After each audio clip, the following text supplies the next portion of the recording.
What would you do if a line of starving puppies appeared out of the fog at the edge of an abandoned military road and kept looking back as if they were begging you to follow them to something buried beneath a forest?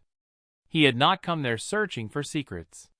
He had only taken the longer trail because his German shepherd had been restless all morning, pacing the porch, staring into the pines the way he used to stare across dead ground before danger showed itself.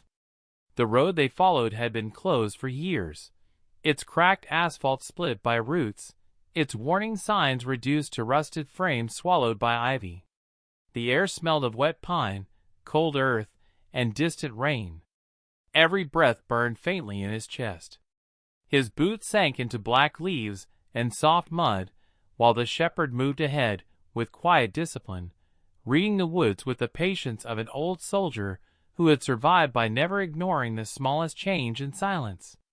Then the first puppy emerged from the undergrowth. It was so thin its ribs pushed against filthy fur, and its paws were cut raw, yet it did not run. It stood in the center of the trail and stared at him. A second slipped out behind it, then a third, then two more, all of them weak, muddy, and shaking with hunger, but not lost. They were waiting. If you believe the strongest stories are the ones built from loyalty, survival, and the kind of bond that keeps broken souls moving when everything else says stop, then this journey on Shepherd Soldier Soirs is exactly where you belong. Because what waited beyond those trees had been hidden for decades and guarded by creatures the world had already abandoned. His German shepherd stopped so suddenly the leash snapped tight in his hand. No growl. No fear. Only a hard stillness that meant caution. One of the puppies stepped forward and dropped something at his boot. It was a strip of faded olive cloth, stiff with dirt and mildew, torn from something military. When he picked it up, the smell beneath the rod made his stomach tighten. Oil. Concrete. Rust. Closed air. Old installations had a scent of their own, and once learned, it never fully left a man. The puppies turned at once and pushed deeper into the woods. They did not wander. They led. Every few yards one would stop and look back until he and the shepherd caught up, then continue. The deeper they went, the stranger the forest became. Natural sound thinned out. The trees stood closer. The ground underfoot shifted from open forest floor to subtle signs of old shaping, shallow drainage cuts, softened berms, stone half buried where stone should not have been. His military instincts, dormant but never dead, began waking in the cold like old scars before rain. He started marking terrain without meaning to. High ground to the right. Depressions along the slope. Good concealment. Poor visibility.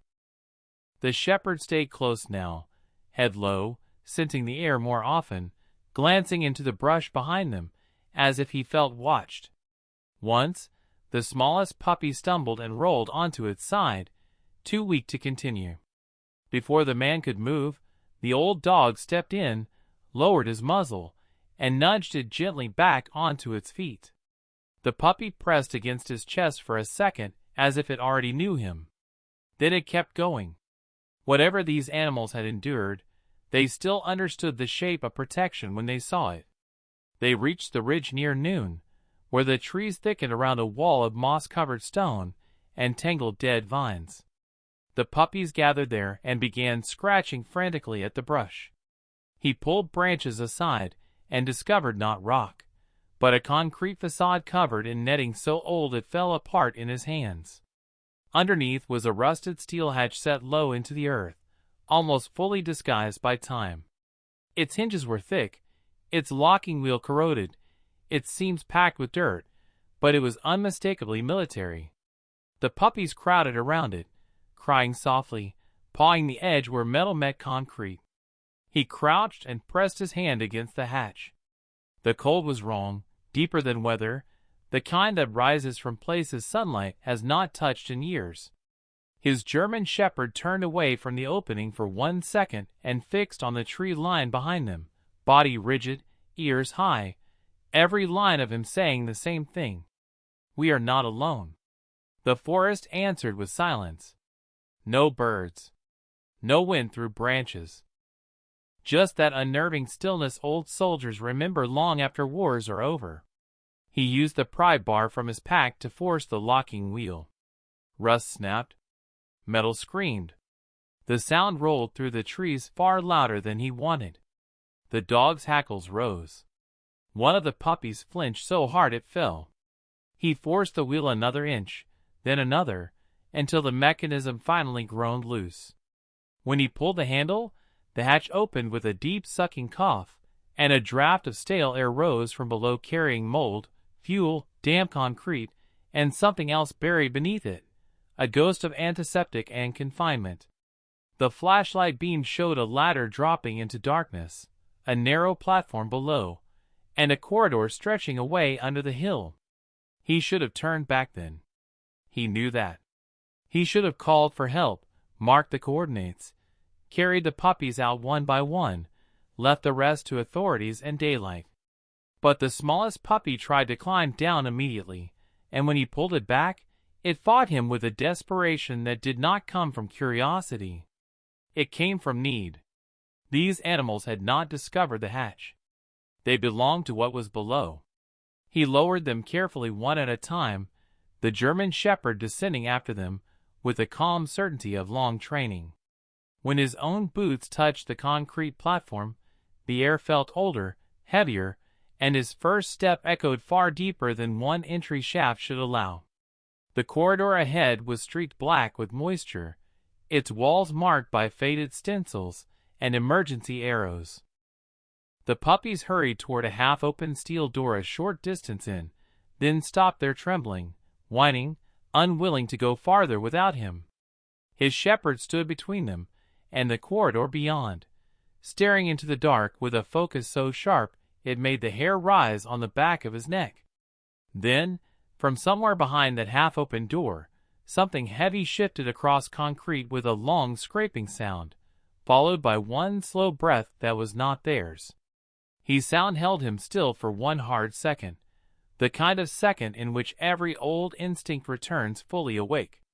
The puppy shrank against the German shepherd's legs, crying softly, while the old dog did not bark or lunge. He only leaned forward, body tight, muzzle low, listening. That restraint said more than aggression ever could. Whatever waited beyond the half-open door was alive, close, and not something to approach carelessly. He raised the flashlight and pushed the steel wider with the pry bar. Rust screamed through the corridor. The beam slid over a narrow chamber lined with dead electrical panels, rusted shelves, collapsed crates, and a bolted metal table at the center. Water dripped steadily somewhere in the dark. On one wall hung a row of bent hooks with faded tags still dangling from them. Not storage tags. Kennel assignments. He moved slowly, scanning every corner, and almost missed the fresh signs because the room itself was so old. Paw prints in the dust. Torn cloth dragged into one corner. A chewed ration wrapper far newer than anything else there. Someone, or something, had been living in the bunker after the world above had forgotten it existed. The puppies scattered through the room with desperate purpose, sniffing under shelves, around the table, beside a loathing grate. One began scratching frantically at a pile of torn blankets beside the far wall, and when he lifted them aside, his chest tightened. Beneath them was a nest built from old fabric, cardboard, and insulation, flattened by repeated use. This was where they had been sleeping. The smallest one curled into it immediately, exhausted, while another pressed itself against the German shepherd's front legs, as if returning to the only shape of safety it recognized. His dog lowered his head and sniffed the nest once, then looked back at him with that grave, unreadable expression he wore in places touched by pain. The room was not abandoned in the true sense. It had only been abandoned by the people who should have been responsible for what they left there. He turned his light toward the far wall and found the second thing the puppies had been pulling him toward, a reinforced door, thicker than the first, with a peeling warning placard and black lettering barely visible beneath rust. K9 holding section. His mouth went dry. That was when the door struck from the inside. The impact shook the frame hard enough to rattle dust from the ceiling. Every puppy flattened itself against the floor in terror. The German Shepherd stepped in front of them instantly, shoulders squared, head lowered, teeth barely visible now. Another hit came, then a dragging scrape across the steel, then breathing. Deep, ragged, unmistakably canine breathing. He backed up only one step and swept the beam across the door until he found a small wire glass panel set high into it. Most of it was dark with grime, but he cleared a patch with his sleeve and looked through. At first, he saw only blackness. Then two pale reflections appeared, low and still, catching the flashlight like old coins. Eyes. Not wild. Not mindless. Watching. The breathing came again, closer now. One of the puppies let out a thin whine and crawled toward the door before fear forced it back. He felt a cold heaviness settle into him. This litter had not just survived somewhere in the bunker. They were connected to whatever lived behind that steel. He searched the room faster now, driven by urgency and the sense that every answer down here would come with its own cost. The bolted table held swollen papers melted together by damp, but one sealed clipboard remained intact beneath the rot. He peeled it free and found lines of typed text still readable beneath stains. Behavioral assessment. Said conditioning. Retention performance. He went still. In a cabinet beside the table he found broken leads, stainless bowls, old leashes, and a sealed tin box wrapped in wax cloth. Inside were preserved papers, dry enough to read. The first page carried an official heading faded by time, then a phrase that hit him with quiet horror: lineage continuation under restricted conditions. He read it twice, then looked at the puppies huddled beside his German Shepherd.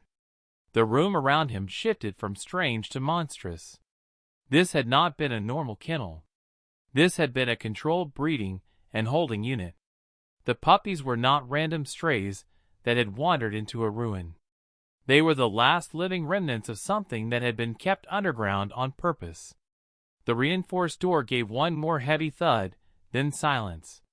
His German Shepherd stopped growling and instead gave a low, controlled rumble from deep in his chest, a sound more like communication than warning. For a long moment nothing answered. Then, from behind the steel, came a weak canine whine, hoarse and exhausted. Not threat. Pain. He stepped closer again and wiped the glass harder. A shape emerged from the darkness at last.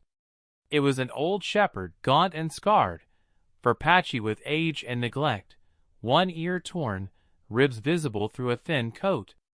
It leaned toward the glass, then staggered as if nearly out of strength. The puppies erupted into frantic cries at once, tails beating, bodies shaking. Recognition. The old dog inside turned its head at their voices and pressed forward again, eyes burning with the kind of awareness no machine could imitate. Horror and relief hit together. This was not the source of danger they had feared. It was a survivor. Maybe the one that had kept the litter alive. Maybe the last adult left in a buried bloodline. His German Shepherd stepped to the door and met the old dog's gaze through the wired glass. Neither moved for several seconds. Then the old dog inside turned away, staggered deeper into the kennel wing 2 steps, and looked back as if urging them to open it. Before he could reach for the handle, another sound rolled through the bunker, far below and much worse than the first. A metal clang, then a second one, like a distant door opening somewhere deeper underground. The puppies froze. The German Shepherd spun toward the corridor behind them, ears high, hackles rising. He killed the flashlight for a moment on instinct, and darkness swallowed the room so completely that the drip of water sounded unnaturally loud. When he switched the light back on, the room felt smaller. Occupied. As if something had become aware of them. He moved fast, stuffing the sealed documents into his pack, snatching a ring of old keys from the wall hooks, and tearing a half-rotted layout map from beneath a stack of soggy files. The map showed more levels than he expected. Entry shaft, operations corridor, kennel section, medical, archive, lower access. The bunker was vast. Too vast. And if something down below had just begun moving, then opening the K9 section was no longer only about rescue. It was about finding a route through the one part of the bunker these puppies actually knew. He chose the first key and jammed it into the reinforced lock. It did not fit. The second key caught, but would not turn. The third scraped halfway in. Behind him, the distant metallic noises became footsteps, slow and deliberate, moving somewhere in the lower corridors with a rhythm that was unmistakably human. That was almost worse than an animal. Human meant intention. Human meant someone had remained down here long enough to know the place. The fourth key slipped into the lock. He turned it hard. For a moment nothing happened, then the mechanism released with a deep internal clunk. He pulled the door open just enough for his German shepherd to enter first. The old survivor dog stood waiting in a kennel corridor lined with chain-link runs and rusted steel gates, the stench of infection, damp fur, and years of suffering heavy in the air. The puppies rushed to it immediately. The old dog lowered its head and touched each of them in turn, as if counting what had made it back.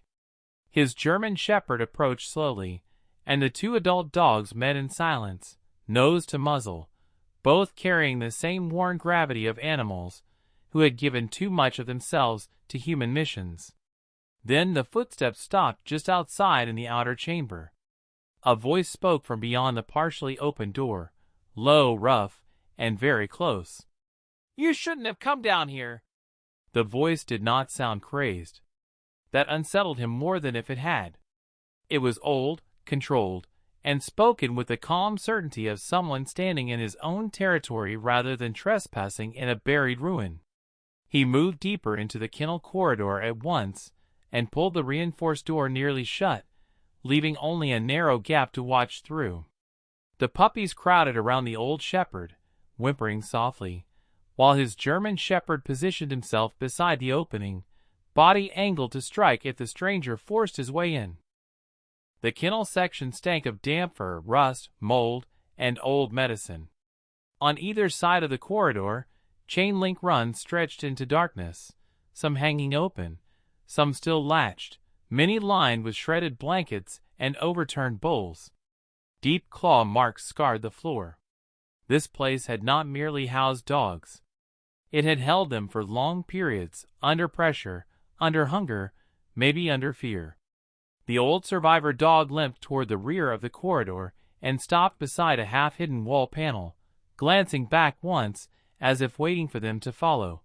But the voice outside spoke again before he could move. "Take the litter and go," it said. "You still have time if you leave now." The words should have sounded like mercy. Instead, they felt like warning wrapped around a lie.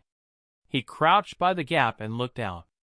At first, he saw only the outer chamber washed in weak emergency gloom, then a pair of black boots, the hem of a soap-dark coat, and finally part of a face as the figure shifted. Gray beard, hollow cheeks, tired eyes still sharp enough to unsettle. There was a faded military patch stitched to the coat, nearly worn flat by time. The man standing outside was not some scavenger who had stumbled into the bunker. He belonged to it in whatever damaged way remained. "Why are the dogs here?" he asked, keeping his own voice low and controlled. Silence followed, long enough to feel chosen rather than hesitant. Then the old man answered, "Because they were the only ones who never betrayed the mission." Anger flashed through him so fast it nearly burned away caution. Mission. The word had no right to survive in a place like this. Not beside starving puppies and kennel scars, and an old dog half dead from protecting them underground. The man outside took one slow step closer to the gap. "You've seen one level," he said. "You haven't seen what's under the lower section. You haven't seen why the dogs had to remain." His tone changed on that last word, tightening with something darker than loyalty. Fear. The old shepherd at the rear of the corridor scratched at the hidden wall panel again, harder this time. His German shepherd heard it immediately and swung his head toward the sound, then back toward his handler with unmistakable urgency. "Move." He crossed the corridor quickly and pulled away a strip of mold-blackened tarp hanging over the panel. Behind it was a recessed handle set into concrete and a narrow maintenance hatch barely wide enough for a man to crawl through. Fresh scrape marks ran along the edges. A draft of colder air rose from below. This route had been used recently. The old shepherd had not survived in the visible kennel section alone. It had known another path all along, one perhaps hidden from the man outside. "Don't open that," the old man said sharply, and that one burst of force gave away more than all his controlled warnings before it. Whatever lay below or beyond that hatch mattered enough to break his composure. The man crouched and ran his flashlight over the seams. The air coming through carried fuel, damp stone, and the deeper mechanical cold of lower levels. Escape route. Or a road into something worse. Either way, it was a choice, and choices were narrowing. He pulled the hatch open. Beneath it, a sloping service tunnel vanished into darkness, concrete walls tied around a narrow descent lined with old pipes and cable trays. The puppies hesitated only until the old shepherd barked once, weak but commanding. Then they began squeezing through one by one, scrambling down the incline with desperate familiarity.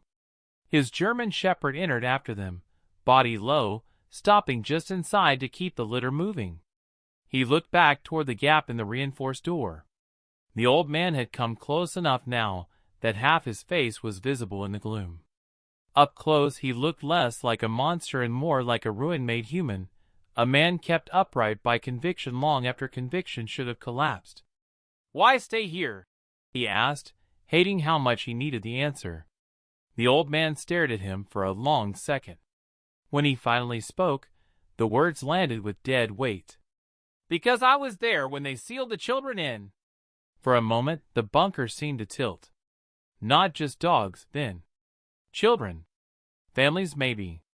Dependents. Subjects. Victims.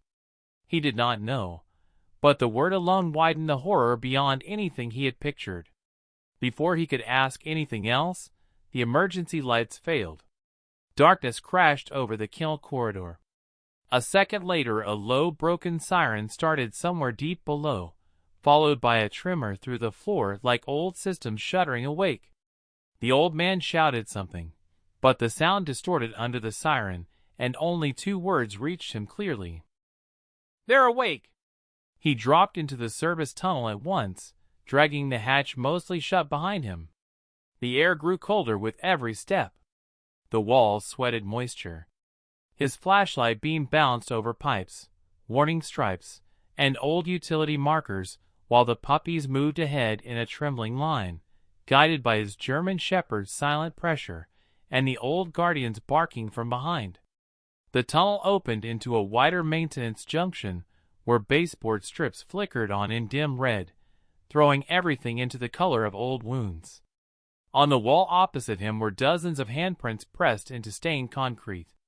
Small handprints, child-sized, some faint with age, some darker where grime had settled around them. He stopped dead. The bunker had been hiding human desperation as carefully as it hid its doors. The old shepherd nudged a low doorway near the handprints, and he followed the beam into a room that had once been a dormitory. Narrow bunks lined the walls. Mold-eaten blankets hung half off metal frames. A cracked sink leaned away from the wall. On the floor in one corner lay a tin toy car, a wooden block, and the torn remains of a stuffed animal head. His throat tightened. This was not theory anymore, not rumor, not military paperwork turning cruelty into procedure. Children had lived down here, lived long enough to sleep in these bunks, to press their hands against the walls, to leave toys behind. He moved further in, and found crude drawings scratched into peeling paint at child height. Trees, dogs, stick figures under a square sun. Lines carved into one support beam to mark passing days, until the marks became too crowded and chaotic to count. The puppies whimpered softly at the threshold, as if they felt the memory in the room even without understanding it. His German shepherd stood in the doorway, watchful, while the old guardian led the litter toward the back corner where several plastic-wrapped folders had been hidden beneath a loose floor panel. He tore one open. Intake records. Dependency relocation notes. Psychological adaptation reports. The language shifted from family to subject so casually it made his hands shake. Some pages referred to juvenile cohabitation response to canine stabilization units. Others mentioned long-term environmental conditioning and lower-level containment contingencies. He did not yet know the full shape of what had been done here, but he knew enough. Someone had taken children underground with dogs and called it planning. Someone had buried fear under euphemism and obedience under policy.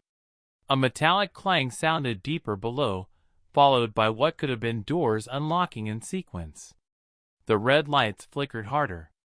The old shepherd barked sharply and moved toward another passage sloping down from the dormitory. His German shepherd looked at him once, then followed the old dog without hesitation. The puppies gathered close. There was no more time to stand in the room of lost childhood and absorb the grief of it. The bunker was moving around them now. Something below had heard the dogs. He shoved the plastic-wrapped files into his pack and followed them into the next corridor, where cold, sterile air drifted up from deeper levels. Faded signs pointed toward medical, archive, and lower access. Somewhere back above, muffled by concrete and distance, the old man was shouting again, though the words were impossible to make out. Ahead, the corridor bent left around a reinforced corner, and just beyond that bend came a sound so soft he almost thought it was memory instead of reality. Singing. A woman's lullaby, faint and warped by old speakers, carrying through the bunker from some deeper chamber where dead systems had begun speaking again. The puppies reacted with confusion. The old shepherd reacted with fear. His German shepherd bared his teeth and stared into the dark as if he recognized danger before sound had fully become meaning. Then the lullaby stopped. In the silence that followed, a speaker somewhere below crackled alive, and a child's recorded voice whispered through the corridor, thin with age and terror. "Please let the dogs come with us." The recording cut off in a burst of static, but the words stayed in the air like something alive. "Please let the dogs come with us." For a few seconds no one moved. The puppies pressed close to the old shepherd, trembling, while his German shepherd stood in the corridor with his body angled protectively across them all, ears high, eyes locked on the darkness ahead. The lullaby did not return. Instead, the bunker answered with distant mechanical sounds, relays clicking, metal groaning, systems waking in fragments after decades of silence. He forced himself forward, because standing still in a place like this only gave fear time to shape itself. The corridor opened into a medical bay lit by weak red strips along the floor. Cabinets hung open. Glass crunched under his boots.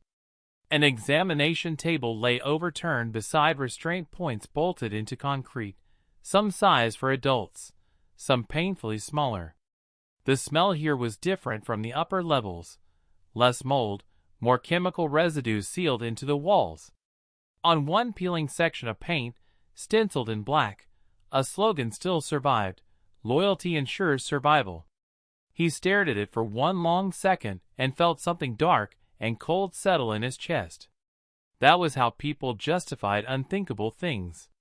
They dressed cruelty in the language of duty and expected history to salute.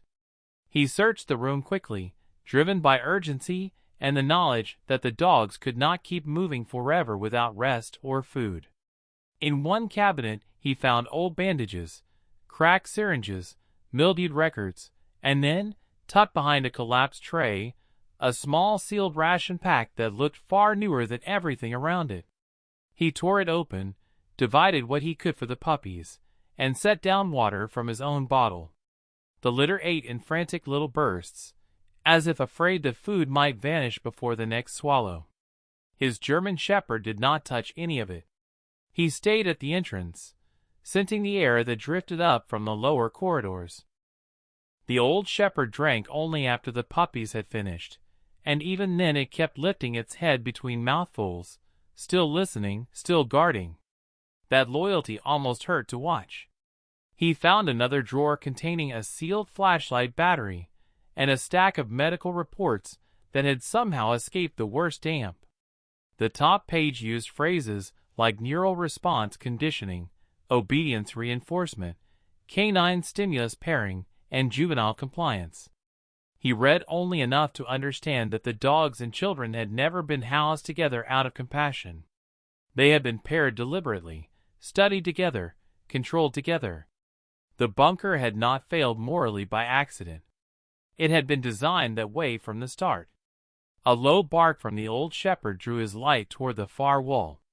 There stood another reinforced door, partially open, with archive painted above it in fading red. A child's shoe was trapped beneath the edge, cracked by age and stiff with dirt as if the door had once closed while someone tried to stop it. That small detail hit harder than any official document.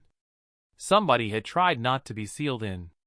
Somebody had been small enough to leave that shoe behind. He stepped through the archive doorway into a colder chamber where rows of shelves leaned under the weight of decayed binders and swollen boxes. Water dripped steadily from pipes overhead, each drop sounding too loud in the hush.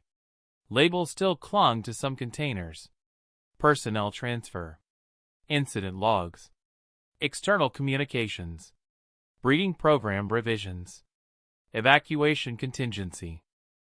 He found that last box and ripped it open. Inside lay sealed envelopes, a wrapped reel-to-reel tape, and a typed order labeled Final Directive. He unfolded it under the flashlight.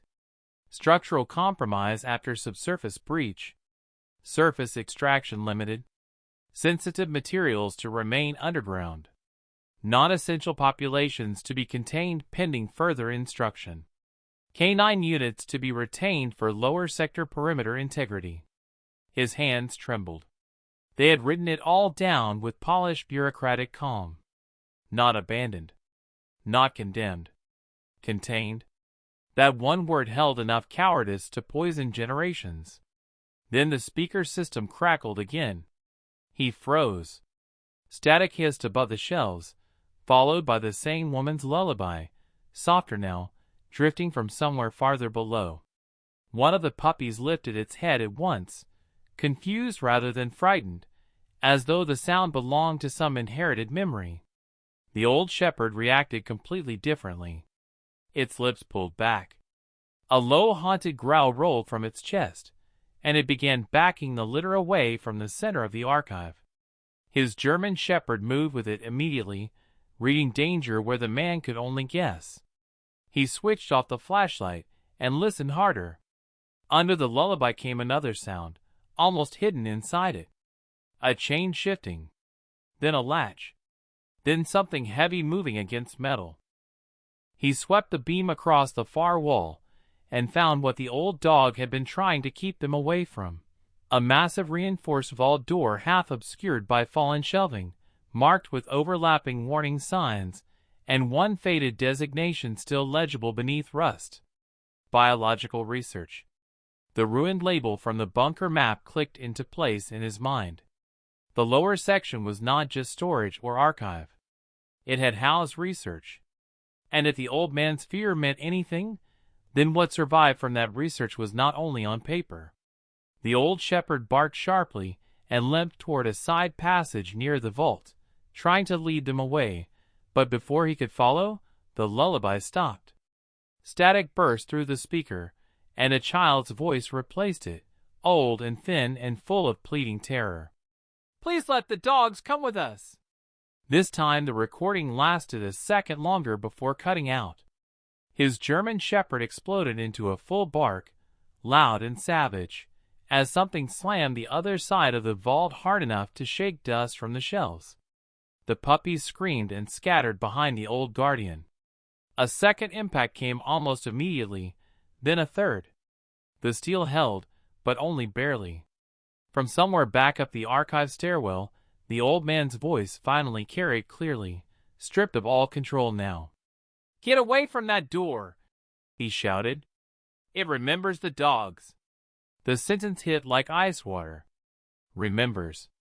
Not reacts. Remembers. Before he could even begin to understand what that meant, lights all across the archive level blazed white at once, and the central locking ring of the vault door began turning by itself with a grinding, rust-choked shriek. The locking ring turned with a sound like iron waking from the grave, each grinding movement louder than the last until it drowned out the puppy's cries and the pounding in his chest. Bright white emergency lights flooded the archive, bleaching every shelf, every warning sign, every scar in the concrete into brutal clarity. His German Shepherd backed away at once, barking with a fury that came from old training and deeper instinct both, while the old shepherd threw itself in front of the litter and drove them toward the side passage with sharp, desperate barks. A speaker somewhere above the vault crackled alive in a warped mechanical voice. "Canine presence detected. Lower threshold protocol resuming." The words chilled him more than the door itself. These dogs were not simply remembered. They were triggers. Keys in a system designed to wake when their kind came near. He grabbed the smallest puppy before it could run toward the vault on instinct, and shoved the others into the side passage, while the locking ring completed another half-turn. Then something hit the other side of the door, not like an animal in panic, but like something trained to test a barrier. Once. Twice. Then silence. He ran. The side passage narrowed into a utility corridor lined with pipes and mesh cable trays, forcing them into single file. His German Shepherd took the lead, guiding the litter at speed but never letting them break formation. The old shepherd came behind them, limping hard now, still pushing the stragglers forward despite the strain in every step. The corridor descended into a generator room half flooded with black water and lit by failing lamps that flashed in irregular bursts overhead. Massive dead machines rose from the floor like rusted engines of a buried ship. The puppies slipped on the wet grating and whined in confusion. He lifted two of the weakest onto a maintenance platform and turned back just as the first shape appeared at the mouth of the corridor. It was canine. That was the worst part. Not some unrecognizable monster, not something easy to dismiss as fiction, but a dog twisted by purpose and survival into something terrible. Bigger than a normal shepherd, gaunt but heavy-boned, its shoulders too broad, its fur patchy over old scars, a cracked metal collar embedded into the flesh of its neck. Its eyes caught the light with a pale dead shine. It lowered its head, scenting the puppies, and moved forward with calm, disciplined intent. His German Shepherd hit it before it took a second step. The collision slammed both animals into the bulkhead hard enough to ring through the generator room. Water splashed. Metal roared. The old guardian barked at the litter, driving them higher onto the platform while he searched frantically for a way out. On the far side of the room, he found a heavy blast door marked fuel access/surface vent chamber. Surface.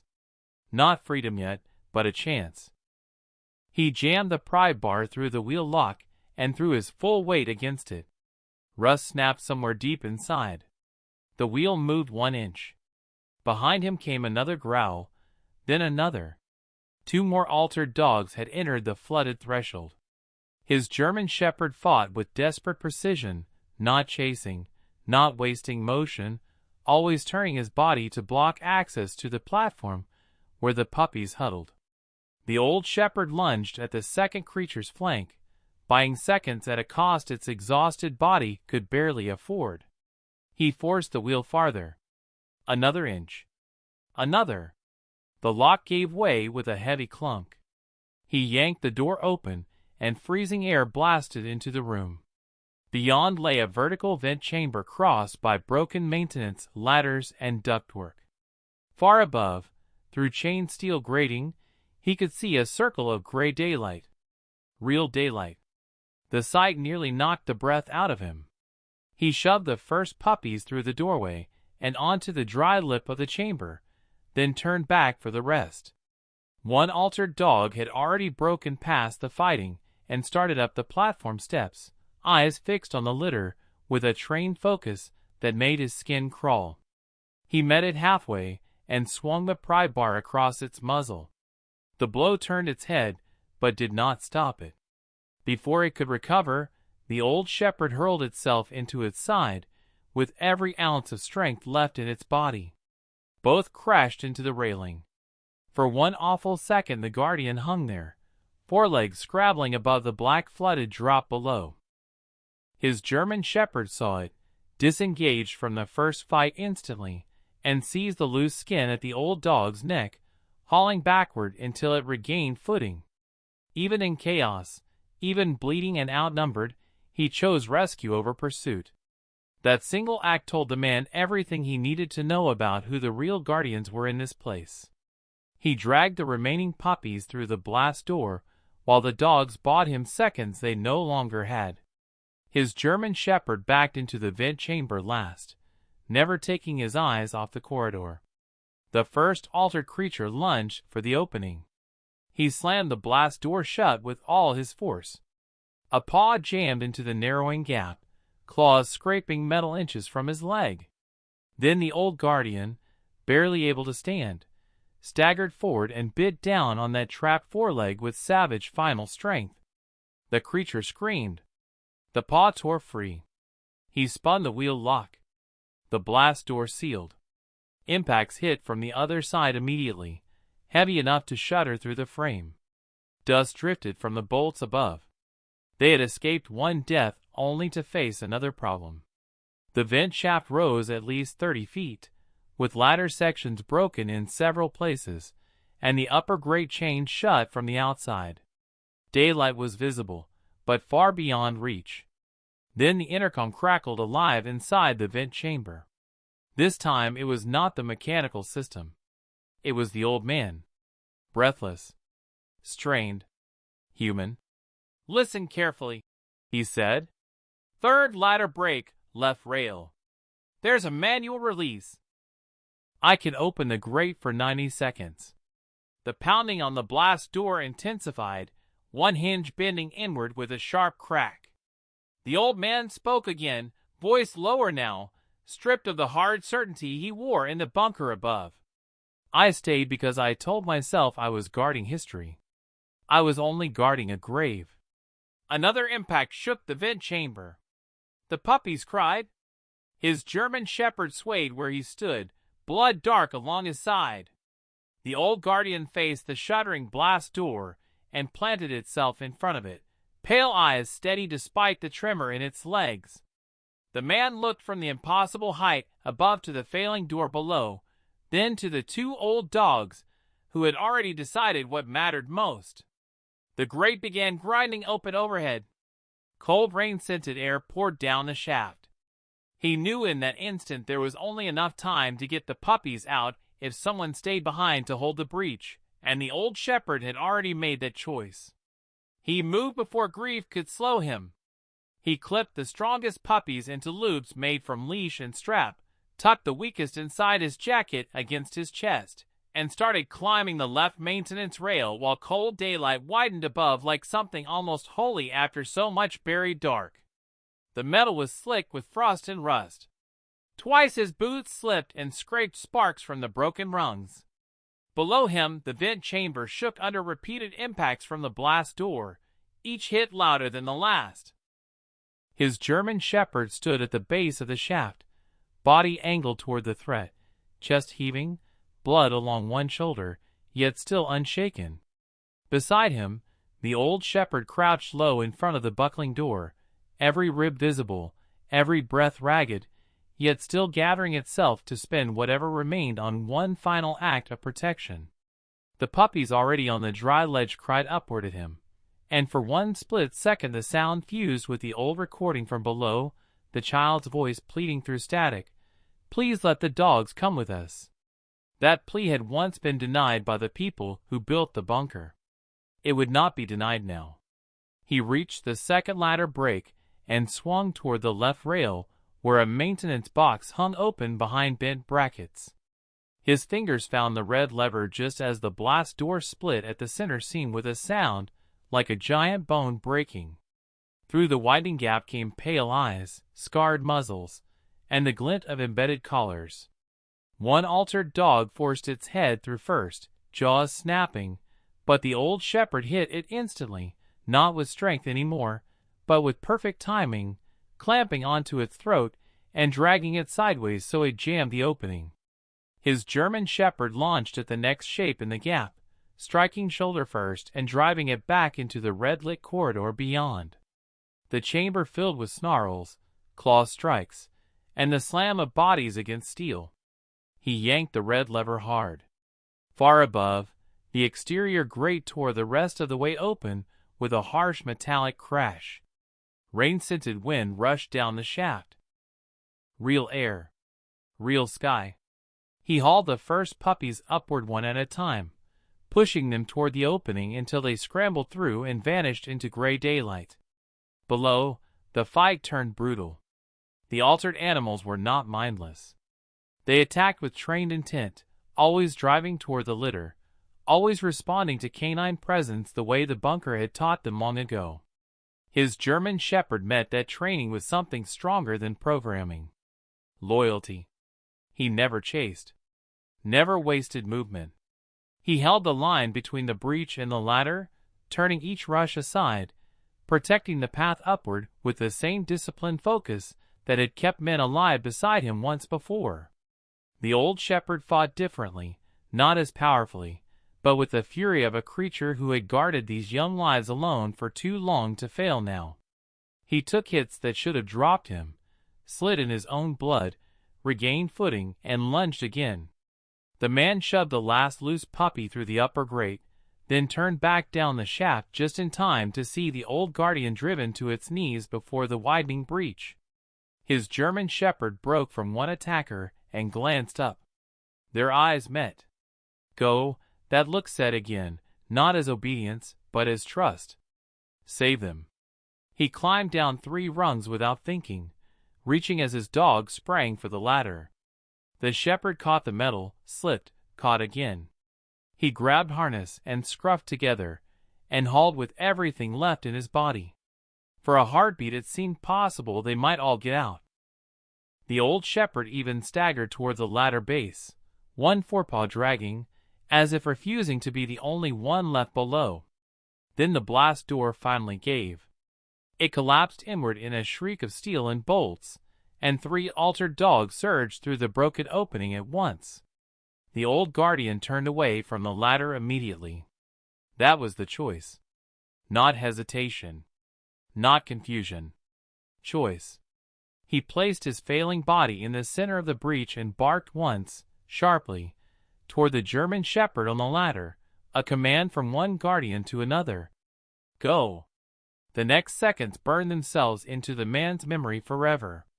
The old shepherd hurled itself into the lead attacker, locking the corridor with fur, blood, and snapping jaws just long enough to tangle the creatures in the broken metal.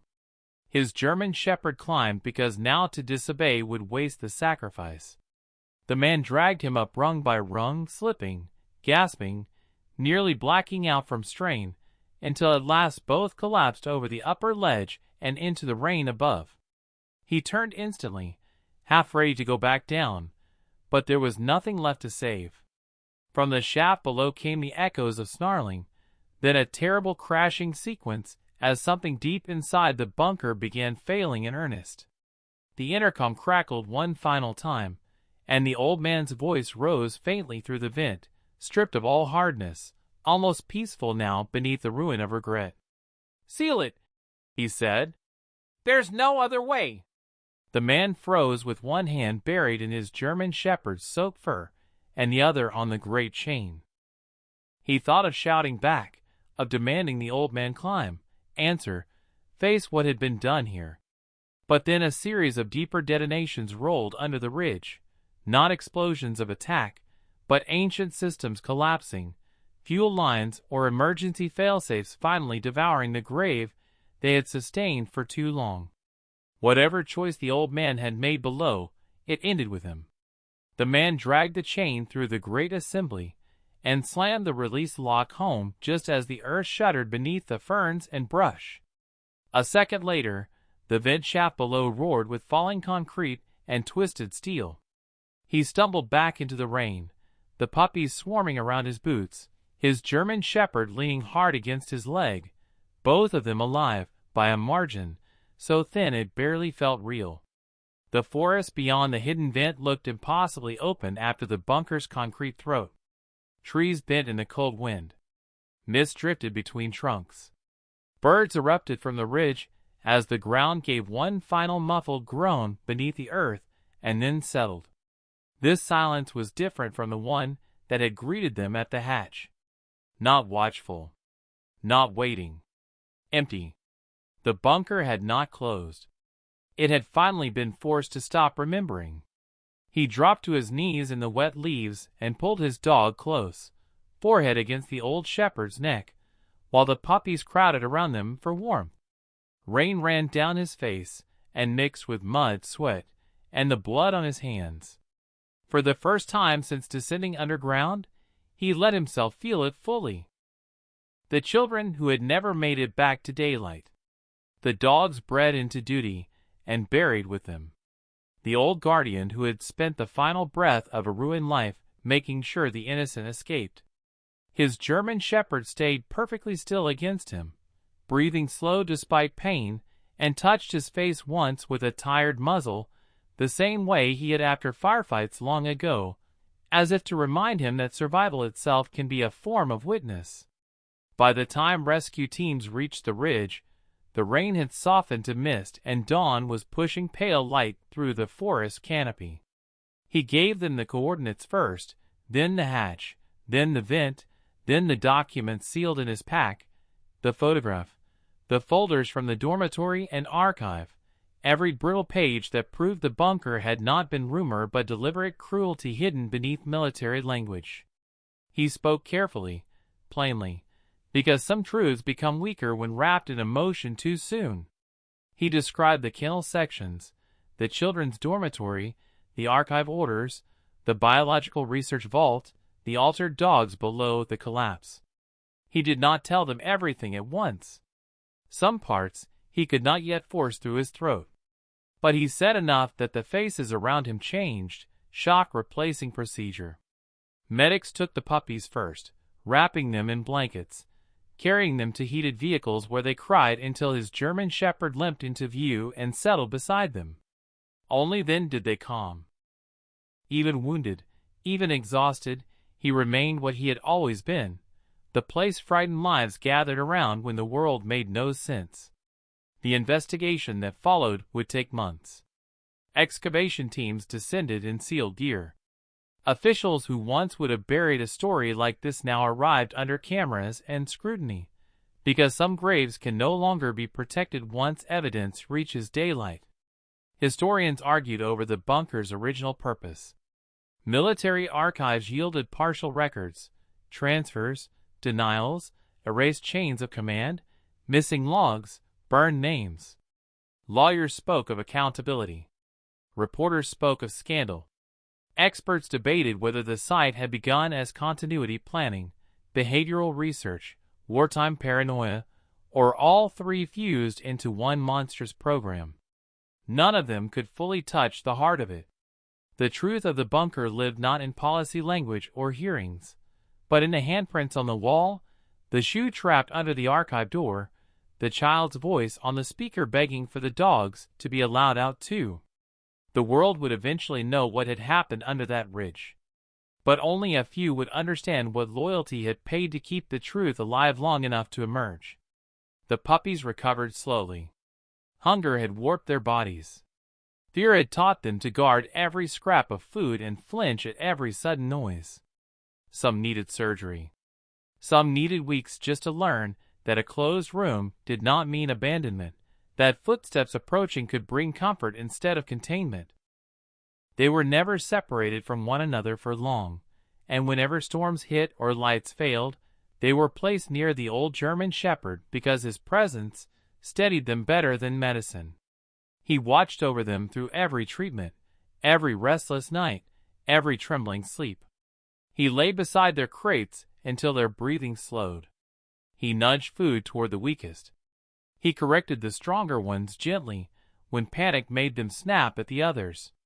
In caring for them, something in him changed too.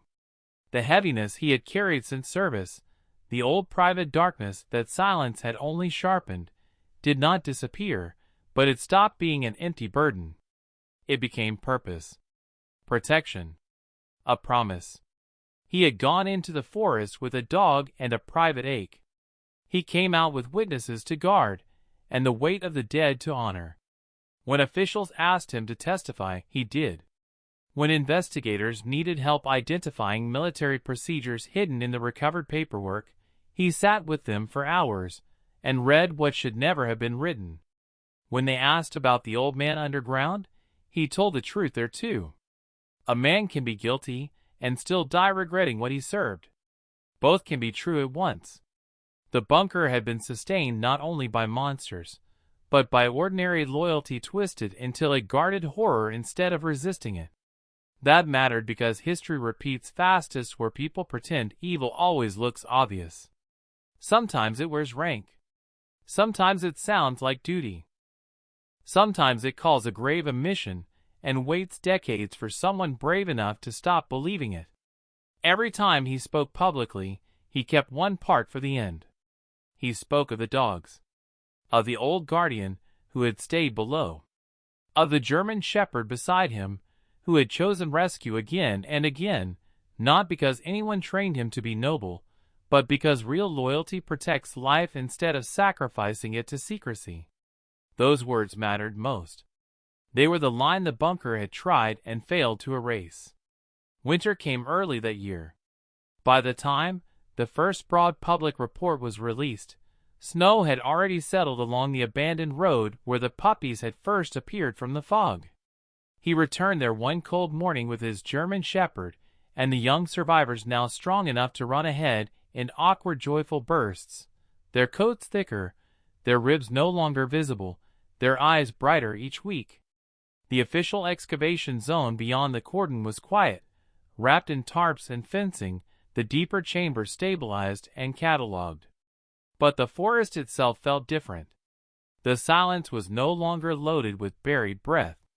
It had become ordinary again, wind in pines, snow loosening from branches, the faint creak of cold trunks shifting under ice.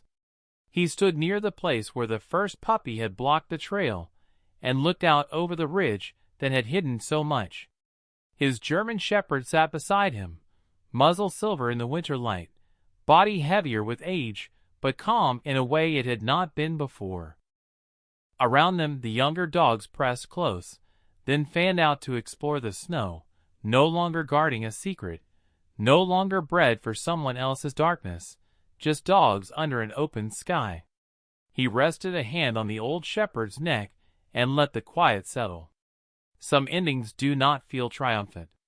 They feel clean, honest. The bunker was gone, but not erased. Its crimes were named now. Its victims had evidence, voice, witness. The children who left handprints on concrete would not remain trapped in sealed reports and euphemisms. The dogs bred into obedience underground had sent their last living generation into daylight. That had to mean something. It did mean something. Redemption, he had learned, was not about undoing what cannot be undone. It was about refusing to let buried suffering remain buried. It was about carrying truth out even when it costs blood, sleep, and part of the life you thought you had after war. Beside him, the old dog lifted his head and looked over the snow-covered ridge with steady eyes. Maybe he smelled only winter air. Maybe something in him understood more. Either way, he had earned this silence. The younger dogs came bounding back through the snow and gathered around them, tails sweeping white powder into the air. One pressed its head against his knee. Another leaned into the old shepherd's shoulder. He looked up at the sky, wide and pale and endless above the trees, and understood that some entrances are hidden not to protect what is precious, but to bury what is shameful. And sometimes the only way to reach healing is to follow the starving, the forgotten, the ones the world overlooks, because they are the ones still leading toward the truth. Beneath the ridge lay twisted concrete, collapsed labs, broken orders, and the remains of a mission that deserved to die. Above it stood a man and his dog, surrounded by the lives that mission failed to destroy. The wind moved softly through the pines. The snow kept falling. And for the first time in a very long while, nothing under the earth was asking to be remembered more loudly than the living.